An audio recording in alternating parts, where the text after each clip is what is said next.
6.3 대선이 오늘로 D-9 아흘에 남았습니다. 지난 금요일 2차 TV토론회 이후 대선 후보들의 공약과 발언을 둘러싼 공방은 더욱 거세지고 있는데요. 지지율 격차도 줄어들고 있는 모습입니다. 대선 판세와 변수에 대해서 두 분과 함께 살펴보겠습니다. 이승훈, 최진영 두 변호사님 나오셨습니다. 안녕하십니까? 네, 반갑습니다. 네. 자, 조금 전에 이재명 후보가 공식 기자 간담회를 가졌습니다. 주요 내용들을 살펴보면 국민 통합을 강조하는 내용이 있었고요. 그리고 정치 보복을 하지 않겠다 다시 한번 강조하는 모습이었는데 오늘 기자회견 내용 어떻게 들으셨습니까? 네, 지금 시적절하게 잘 얘기하신 것 같아요. 지금 통합이 굉장히 중요한 화두잖아요. 이재명 후보가 되면 대통령이 된다면 자꾸 정치 보복할 것이다라고 하는 얘기들을 많이 하는데요. 전혀 그럴 여유가 없다. 정치 보복은 절대 하지 않고 민생 경제, 자영업자라든가 소상공인들이 완전히 경기가 다 불황으로 죽어버렸기 때문에 이 경기 불황과의 전쟁을 하겠다. 민생 경제가 굉장히 중요하고 즉시 실행할 수 있는 민생 경제 공약들도 바로 시행하겠다라고 하면서 경제의 중요성, 정치 보복을 할 시간도 없다라고 하는 부분과요. 또한 코스피 5000 시대라든가 국가전력산업, 첨단산업에 대해서는 아주 적극적으로 투자를 해서 대한민국 국민의 미래 먹거리를 창출하겠다. 이런 방점이 찍힌 오늘 토론이었다라고 보시면 될 것 같습니다. 예, 말씀을 해주신 것처럼 경제 부분도 상당히 강조를 했는데 이전에 토론 과정에서도 경제 분야에서 좀 논란이 있지 않았습니까? 어떻게 들으셨어요? 저는 쫓기는 후보의 불안감의 표현이다. 저는 이렇게 생각을 합니다. 실질적으로 어제 같은 경우에도 여러 여론조사에서 보면은 이제 한 자리 숫자까지 이제 그 격차가 쫓겨졌다 이런 얘기가 나오면서 민주당으로서는 압도적 승리 얘기를 하다가 이제는 절대 지지 않겠다. 쉽게 말하면은 조치훈 구단의 공격형 바둑이 아니고 이창호 구단의 수비형 바둑 같은 그런 전략으로 넘어갔는데 그럼에도 불구하고 불안한 거죠. 그런데 국민들이 이 부분에 대해서 재명 후보에 대해서 의문표를 항상 갖고 있습니다. 며칠 전에도 어땠죠? 6.3 대선은 압도적 응징의 날이라고 했습니다. 응징이 뭡니까? 정치 보복의 날 아닙니까? 압도적으로 지금 자유민주 세력을 내란 세력으로 몰아가지고 철저하게 정치적으로 응징하겠다 했는데 최근에 들어와가지고 또 그 여론조사나 이런 흐름이 본인은 꺾이고 김문수 후보님이 쭉쭉 올라가고 있으니까 여기에서 어떻게든 해서 중도층을 잡아보려고 다시 통합을 얘기를 하는데 이것은 마치 저런 것 같습니다. 지난 2차 TV 토론 첫 모두 김문수 후보님이 뭐라고 했습니까? 이재명 후보는 지금부터 진짜 대한민국이라고 하지만 그러면 전에는 가짜 대한민국이었냐. 오히려 그 총각 사칭하고 검사 사칭했던 그런 게 가짜 후보 아니냐. 그런 어떤 신뢰성 없는 후보가 어떻게 대한민국의 리더를 맡겠느냐. 이런 식으로 얘기하는 것이 상당 부분 아마 이재명 후보에게는 가슴 아팠던 마음이 굉장히 어떻게 보면 충격이 있었던 것이 아닌가 싶은데요. 물론 통합 얘기할 수 있습니다. 당연하죠. 대통령은 크게 통합하는 리더니까. 하지만 앞에서는 6월 3일이 압도적 응징의 날이라고 해놓고 지금 돌아서서 본인한테 표가 떨어지니까 이제는 또 통합을 얘기한다고 하는 그 말 누가 믿겠습니까? 예. 좀 이해가 안 되는데요. 아니 압도적 응징해야죠. 왜 그러냐면 내란죄로 국가를 망하게 만들었는데 당연히 압도적 응징해야 되지 않습니까? 그리고 내란 수사해야죠. 내란에 의해서 범죄 있는데 이재명 후보가 범죄 수사를 막을 수 있는 방법이 있나요? 그건 불가능한 것이고 다만 검찰을 이용해서 사적으로 이용해서 어떤 사람을 정해놓고 수사하지 않겠다. 이건 윤석열 전 대통령이 했던 거잖아요. 정치보복이 이런 거다라고 했기 때문에 그걸 자꾸 쫓기는 후보다라고 하고 있는데 저번에 0.73%로 졌지만 정말 윤석열 정부라고 하는 괴물을 만들어냈거든요. 그래서 굉장히 긴장하고 경계감을 가지고 우리가 마지막까지 최선을 다해야 된다. 이런 차원인 것이지 쫓긴다, 긴장한다 이런 차원은 저는 아니라고 봅니다. 네, 여론조사 추이를 보면서 말을 바꾼 것은 아니다라고 말씀을 해주셨는데 여론조사 내용도 함께 살펴보면 좋을 것 같습니다. 지난 22일과 23일에 진행됐던 리얼미터 조사 결과를 한번 보면요. 이재명 후보의 지지율이 소폭 하락하는 모습, 그리고 김문수, 이준석 후보의 지지율은 또 오르는 모습을 보이고 있습니다. 이재명 후보가 단일화를 가정한 가상 양자 대결에서는 여전히 오차 범위 밖의 우세를 이어가고 있지만 안심할 수는 없다라는 얘기들이 나오고 있는데요. 일단은 이 지지율 흐름을 보면서 여러 가지 해석이 나오고 있거든요. 어떻게 보십니까? 골든 크로스가 목전에 왔다. 저는 그렇게 생각을 합니다. 물론 김문수 후보님한테는 희망의 골든 크로스겠지만 이재명 후보로서는 악몽의 데드 크로스가 바로 눈앞에 왔다. 저는 개인적으로 그렇게 생각을 하는데요. 아시다시피 다음 주 화요일 되면은 그 다음부터는 여론조사 공포 기간에 금지 기간에 들어가기 때문에 예. 이번 주말에 여론의 어떤 흐름 굉장히 중요하지 않을까 싶고요. 이런 부분에 있어서 전체적으로 크게 봤을 때는 보수의 대결집이 이루어지고 있다는 점이 가장 큰 여론의 흐름 아니겠습니까? 지난 그 탄핵 이후 그리고 최근에 있어서 국민의힘의 내부 경선 과정에서 보수가 4분 오열됐던 부분이 천천히 지금 봉합되고 뭉치고 있다. 저는 이것을 3H 윤한홍 효과 이렇게 얘기를 하는데요. 윤한홍 국민의힘 의원을 얘기하는 것이 아니고 윤석열 전 대통령의 탈당 그리고 또 한동훈 전 대표의 이 지지 유세 그리고 홍준표 전 대구시장의 지지선은 이런 부분이 어쨌든 크게 봤을 때의 보수의 빅텐트를 치기 때문에 보수의 어떤 그런 대통합이 이루어지고 있고 특히 어제 같은 경우에 저녁 7시 반쯤 김문수 후보님이 박근혜 전 대통령의 사저를 찾았습니다. 원래 30분 정도를 찾으려고 했었는데 1시간 가까이 이제 회의를 하면서 그것이 TK, PK를 넘어서 박근혜 전 대통령은 또 어머님인 유경수 여사님은 충북 옥천이 고향임으로써 사실상 대구, 경북, 영남 지역뿐만 아니고 충청도 지역까지 표를 확장하는 그런 효과가 이번 주에 아주 급속도로 일어날 부분이기 때문에 보수 통합을 일한 그런 효과가 크게 봤을 때 또 김문수 후보님 같은 경우에는 경기도에서 3선 국회의원, 재선 경기지사를 했던 그런 효과가 수도권에서도 상당한 어떤 바람을 일으키고 있는 이런 부분이 있기 때문에 민주당으로서는 지금 기존 같은 경우에는 압도적 승리 전략에서 이제는 말씀드린 것처럼 지지 않는 전략, 한 표라도 이기면 이긴다 하는 전략인데 지난 승부라는 영화에도 보셨듯이 지키는 어떤 바둑이 반드시 다 이기느냐 뒤집어질 수 있다는 것 이번 역전 드라마가 전 입증할 것이라고 봅니다. 네, 골든 크로스가 목전에 왔다라고 평가를 하셨고요. 굉장히 희망의 호를 많이 돌리시고 있는 것 같아요. 국민들은 그렇게 전혀 생각하지 않고 있다. 김문수 후보가 무슨 메시지가 있나요? 윤석열 전 대통령과 절연하겠다.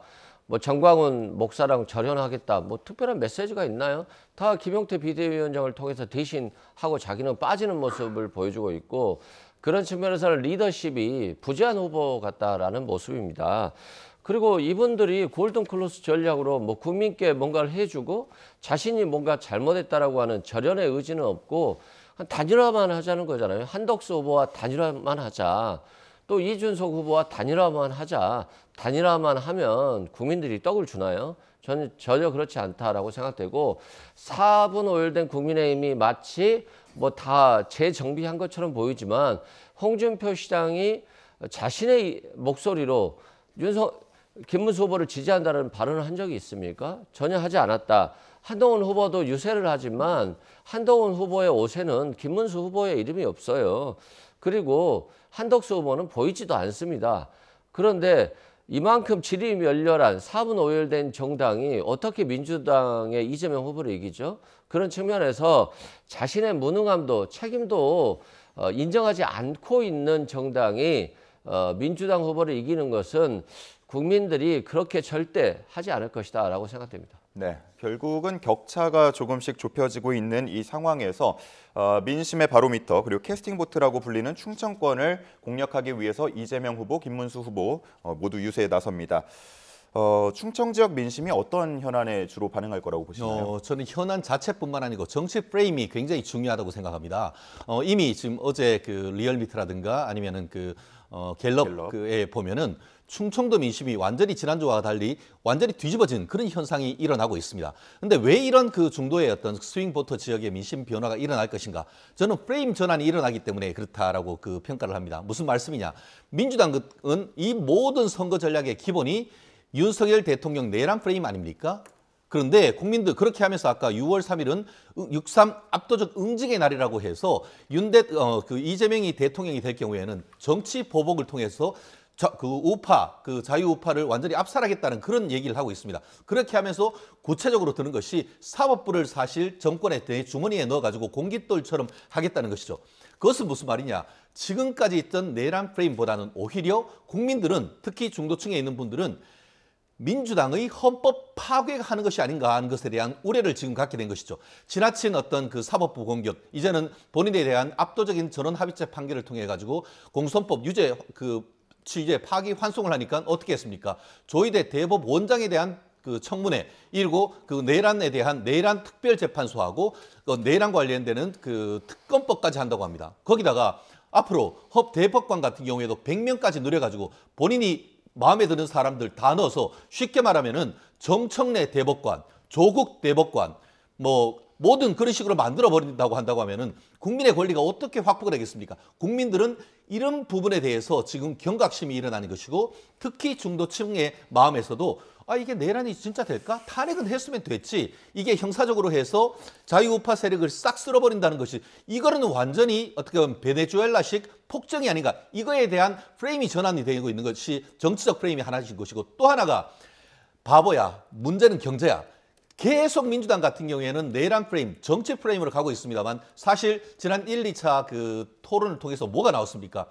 기껏 민주당이 얘기했던 그 이재명 노믹스라는 것은 호텔 경제학, 커피 원가 120원 이것밖에 되지 않지 않습니까? 문제가 또 잘못됐다고 지적을 하면은 그런 건 겸허하게 받겠습니다 라는 것이 아니고 내가 뭐 잘못했냐라고 하는 이런 모습을 보면서 국민들은 공포감을 느꼈다는 거예요. 그렇기 때문에 다른 어떤 지역보다 스윙 보터 지역이라고 할 수 있는 충청도의 표심이 급격하게 바뀌는 것이고, 거기에 더불어서 아까 제가 말씀드렸던 충청북도 영동이 박근혜 전 대통령의 어머님인 유경수 여사님의 고향이면서 그런 어떤 감성적인 이런 측면에서도 충청북도를 시작한 충남, 특히 충남 같은 경우에는 삽교천 이런 부분에 가면은 박정희 전 대통령의 어떤 업적, 삽교천을 만든 이런 것에 대한 향수가 상당히 있기 때문에 그런 부분에 있어서도 상당 부분 보수로의 결집 저는 일어날 것으로 예측을 합니다. 네. 자, 어떻습니까? 오후에 충남 일정이 있는데요. 충남에 박근혜 전 대통령의 어머니 생가가 있으면 거기를 가면 보수가 표를 줍니까? 그건 너무 구태적인 예전 생각인 것 같아요. 바보야 문제는 경제야라고 하는데 이재명 후보가 경제를 못합니까? 아니 경기지사 하면서 성남시장 하면서 잘 못했습니까? 지금 윤석열 정부 3년 만에 국가 나라 말아먹은 거 국민의힘이 더 잘 아는 문제 아닙니까? 자영업자 폐업률이 얼마나 높나요? 그리고 외환시장이라든가 주식시장 다 폭락하고 굉장히 변동성이 커졌잖아요. 이거 다 국민의힘이 잘못한 겁니다. 그런데 그런 윤석열 전 대통령 비호하다가 3년 만에 정권 끝났잖아요. 그럼에도 불구하고 이재명 후보 비방에만 초점을 맞추고 있는데 그런 국민의힘에 누가 정권을 주겠습니까? 그리고 자꾸 민심이 뒤집어졌다라고 하는데 민심은 뒤집어지지 않았고요. 단지 이제 영남 쪽에서 여전히 국민의힘이 텃밭이기 때문에 그래도 우리가 남이가라고 하는 생각들이 조금은 있을 것 같아요. 그렇지만 이번에는 국민의힘에 채찍을 주셔야 되는 것이고 회초리를 들어야 되는 것이지 당근을 준다라고 한다면 국민의힘은 대선에서 패배한 이후에 또 계파별로 계속 싸우고 있을 것입니다. 그래서 압도적인 심판, 압도적인 응징이 필요하다 이런 말씀 드리고요. 윤석열 전 대통령이 내란에서 본인이 탄핵돼서 나갔는데 본인 잘못인 것이지 그걸 자꾸 야당 탓인 것처럼 이렇게 얘기하는 것도 저는 잘못됐고요. 대법관 증언 문제에 대해서는 이재명 후보가 여기에 대해서는 우리가 신중해야 된다라고 말을 했고요. 예. 비법조인 문제에 대해서도 또 신중하게 판단해야 되기 때문에 이걸 마치 이미 민주당에서 이미 결정된 것처럼 얘기하는 것은 그렇게 적절하지 못하다라고 생각됩니다. 네, 그 부분은 시간이 되면 뒤쪽에서 얘기를 다시 한번 나눠보도록 하고요. 앞서서 최 변호사님께서 말씀을 해주신 대로 김문수 후보가 유경수 여사 생가 앞을 가서 현안 관련 입장을 발표했습니다.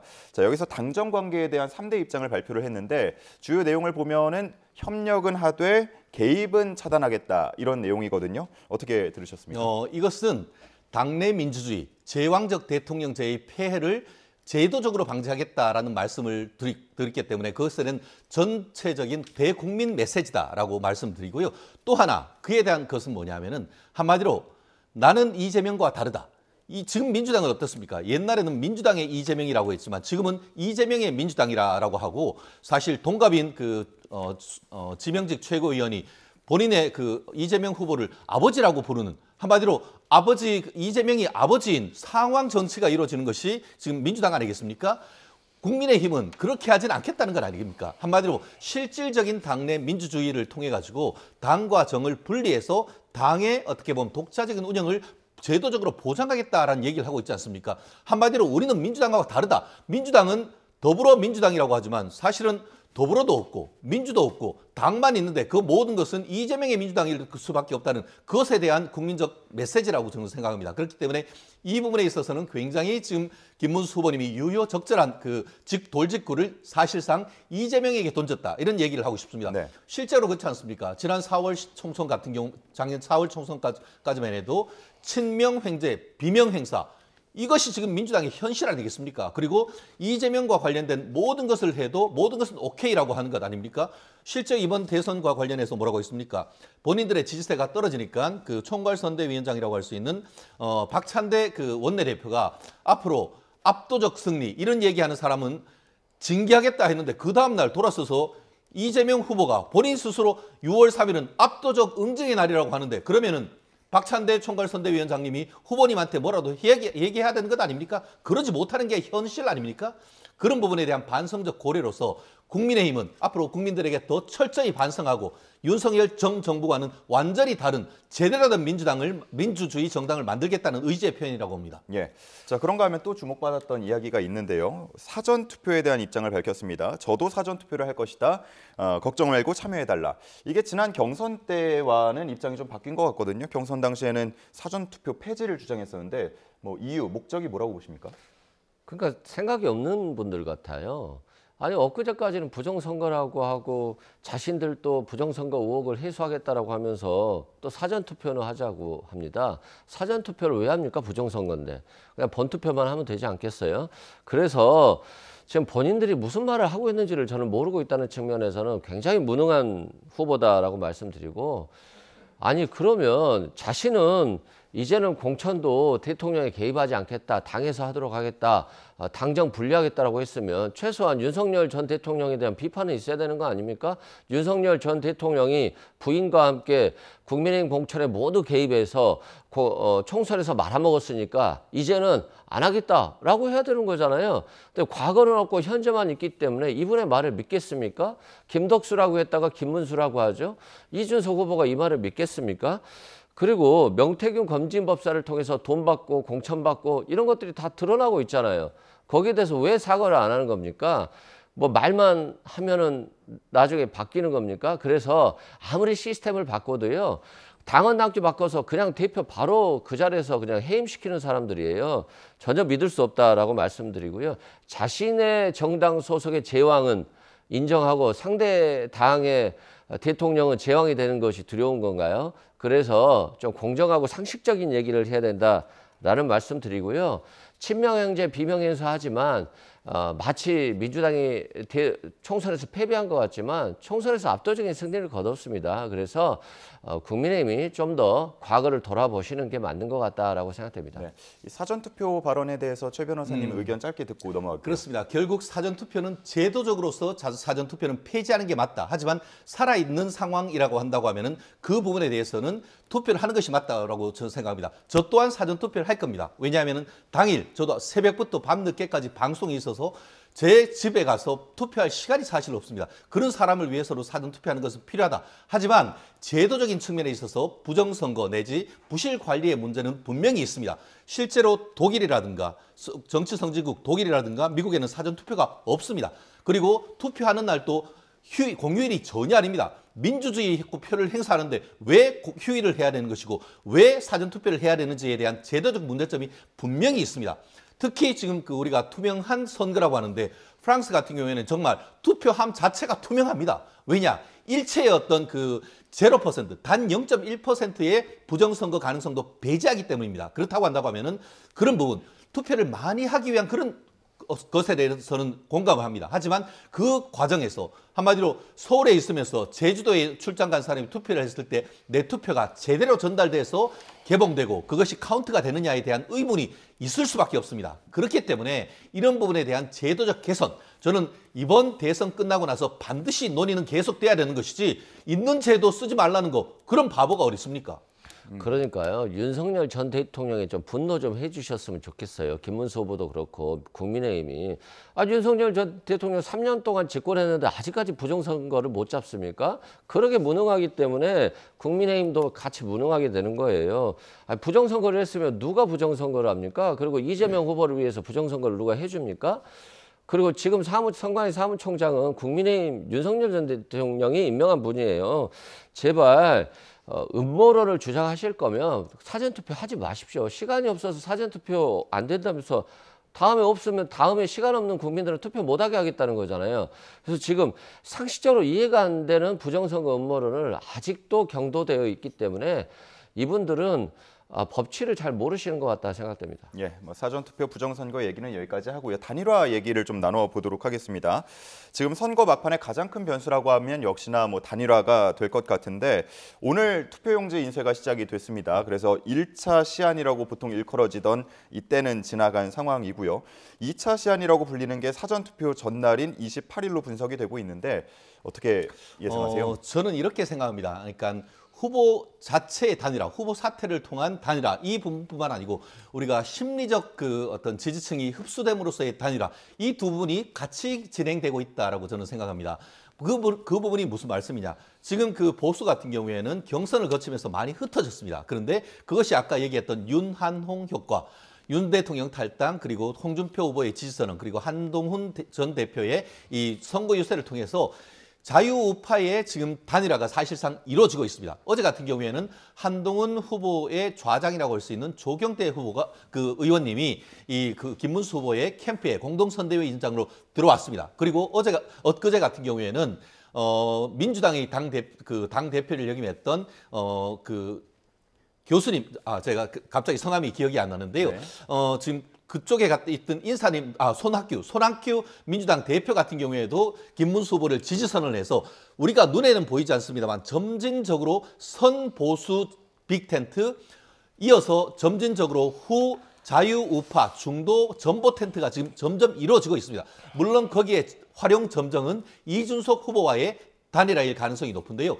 1차, 2차 TV 토론하는 과정에서 이준석 후보는 지금까지는 나는 후보 단일화에 대해서는 완전히 선을 긋고 있습니다. 하지만 투표 전략, 그리고 또 1, 2차 토론 전략을 보면은 앞으로도 단일화 가능성은 여전히 열려 있는 것이고, 결국 사표 방지 심리가 작동하면서 이준석 후보를 투표를 했을 경우에는 사실상 이재명을 어부지리로 당선시킨다는 그런 심리적 기대가 작동하면서 일정 부분, 제가 봤을 때 3차 TV 토론 전후에 가서 이준석 후보 같은 경우에도 제가 봤을 때는 제 개인적인 의견입니다. 후보 단일화에 오케이 할 것이라 예측합니다. 알겠습니다. 자, 2차 시안 사전투표 전날 28일로 분석이 된다는 말씀도 드렸는데 여론조사 공표금지 기간이 수요일부터기 때문에 그 후로 한다 그러면 사실 표심이 어디로 더 향하는지는 알 수 없지 않겠습니까? 1 더하기 1, 지금 된다고 가정을 했을 때 결과값이 어느 정도라고 보세요? 지금 여론조사 추이를 보면 1 더하기 1은 2가 아니라 한 1.6 정도 되는 것 같아요. 그럼 0.4는 이재명 후보에게 오기 때문에 오히려 이준석 후보가 단일화한다라고 한다면 별다른 변수 없이 이재명 후보가 이길 가능성이 더 높아지지 않을까 이런 생각이 들고요. 그 이유는 단일화하자고 하는데 왜 단일화하는 건 없어요. 그냥 대기업들이 몸집 불리게 하기 위해서 자꾸 중소기업들 그냥 가져다가 자기 발밑에 놓으려고 하는 것 같은데요. 그런 걸 통해서 경쟁력이 강화된 기업들을 보셨습니까? 다 이유가 있고 미래를 위한 선택이어야 되는 것입니다. 근데 이준석 후보가 지금 당장 선거니까 단일화하자라고 하는데 얻는 게 뭔지, 국민이 얻을 게 뭔지에 대한 설명이 없어요. 그렇기 때문에 좀 안타깝다는 말씀 드리고요. 탄핵이 8대 0으로 결정된 것은 공산당에서나 일어날 일이다라고 하는 김문수 후보와 이준석 후보가 단일화할 수 있겠습니까? 왜 40대 창창한 젊은 미래 정치인을 갖다가 자꾸 기득권에 찌들려 있는 국민의힘으로 데리고 가려고 하는지 저는 좀 이해할 수 없어요. 예. 단일화는 뭐 된다고 보시는 쪽인가요, 그러면? 뭐 될 수도 있고 안 될 수도 있을 것 같아요. 뭐 그게 중요한 것 같지는 않아요. 그게 왜 중요하지 그러냐면 이준석 후보를 지지하는 사람들이 20대, 30대가 많아요. 근데 이 20, 30대가 왜 김문수 후보를 지지하죠? 여기에 대한 설명이 없기 때문에 민주당 입장에서 보면 단일화 하든 안 하든 상관없습니다만 최소한 이들이 국민에 대한 도리를 지키려고 한다면 단일화하는 명분 정도는 만들어 놓고 좀 단일화를 했으면 좋겠다. 이런 생각이 듭니다. 네. 자, 이준석 후보는 TV 토론회에서도 그랬고요. 또 유세에서도 이재명 후보를 향해서 비판의 날을 세우고 있는데 희대의 포퓰리스트다. 그리고 거짓말이 일상화된 후보다. 공약들이 현실성이 없다. 이런 얘기들을 주로 하고 있습니다. 그리고 과거 이재명 후보의 부정선거 발언까지도 거론을 하고 있는데 이렇게 대이재명 공세에 집중하는 이유 뭐라고 보면 되겠습니까? 결국 김문수 후보를 때려서 본인에게 올 표가 없다라고 판단을 하는 것이 첫 번째 이유인 것이고 두 번째 이유가 조금 전에 얘기하는 것처럼 후보 단일화까지 염두에 둔 것이다. 저는 그렇게 양수겸장하는 것이라고 봅니다. 현실적으로 어떻습니까? 1차 때도 사실 그 국민의힘 지지층 같은 경우에는 그 가장 걱정했던 부분이 이준석 후보의 입장이 어떨까였는데 뚜껑을 열어봤더니만 이준석 후보가 이른바 김문수, 이준석, 이른바 김문석 이 협공 전략인 걸 보고 이거는 앞으로도 그 후보의 단일화 가능성이 상당히 높아지겠다라고 얘기를 했습니다. 그리고 나아가 지난번 2차 TV 토론 같은 경우에도 그 이재명 후보 같은 경우에는 이준석 후보에게 어떻게든 이 관계를 써가지고 김문수, 이준석의 어떤 단일화를 막아보자 하는 취지에서 그 질문을 던졌을 때에 이준석 대표의 어떤 말이 저는 귀에 그대로 있는데요. 뭐라고 했느냐? 길게 얘기하지 않았습니다. 후보 단일화에 관한 입장은 저는 한 번도 변함이 없습니다. 이렇게 얘기했을 뿐이고 더 이상 얘기를 하지 않았습니다. 내가 절대 하지 않는다는 얘기를 TV 토론에서 국민들 앞에 하지 않았습니다. 그 말씀은 본인은 자강론으로 해서 최대한 어떻게 보면 몸값을 올리되 일정 부분에 가가지고는 결국 단일화하지 않을 경우에는 패배 가능성이 높다는 것은 이준석 후보도 너무나 잘 알기 때문에 본인이 그 몸값을 최대한 올리고 그것을 지렛대로 해서 단일화 가는 그런 드라마틱한 것을 본인도 생각하고 있을 거라 생각하고요. 더불어서 지금 현재의 구도는 어떠냐. 축구로 친다고 하면은 이준석 후보는 미드필더로서 정말 종횡무진, 정말 산소 탱크 같은 박지성 후보 같이 열심히 뛰어가지고 슈팅할 기회를 만드는 것이고 그 슈팅 기회를 김문수 후보님이 슛골을 해서 지금 지지율을 올리는 그런 구도를 하고 있단 말이에요. 역할 분담을 해서 이재명 후보를 지금 공략하고 있는 것이고 그 공략이 최근의 여론조사에 그대로 반영되고 있는 건 아니겠습니까? 말씀드린 것처럼 어차피 지금 이번 주말을 지나고 난다고 하면은 그 투표용지는 프린트가 됩니다. 하지만 최종 순간에까지 후보 단일화가 될 경우에는 투표하는 곳 앞에 후보자 사퇴라고 붙습니다. 그렇기 때문에 민주당은 가장 지금 상상하기 싫은 변수가 자유우파 진영의 단일화일 겁니다. 그렇기 때문에 시종일관 이 관계, 적점 분열을 지금 계속 전략을 하는데 국민의힘을 비롯한 자유우파 진영은 앞으로 더 단단히 김문수 후보를 중심으로 해서 단일화 될 것이라고 예측합니다. 네.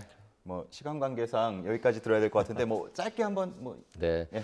저 김문수 후보가 너무 김칫국 먹고 있는 것 같고요. 이준석 후보는 자신이 만약에 단일화되면 자신이 후보가 된다라고 생각을 하고 있어요. 자신이 후보가 되지 않는 단일화는 아마도 하지 않을 것이다 라고 생각됩니다. 네, 알겠습니다.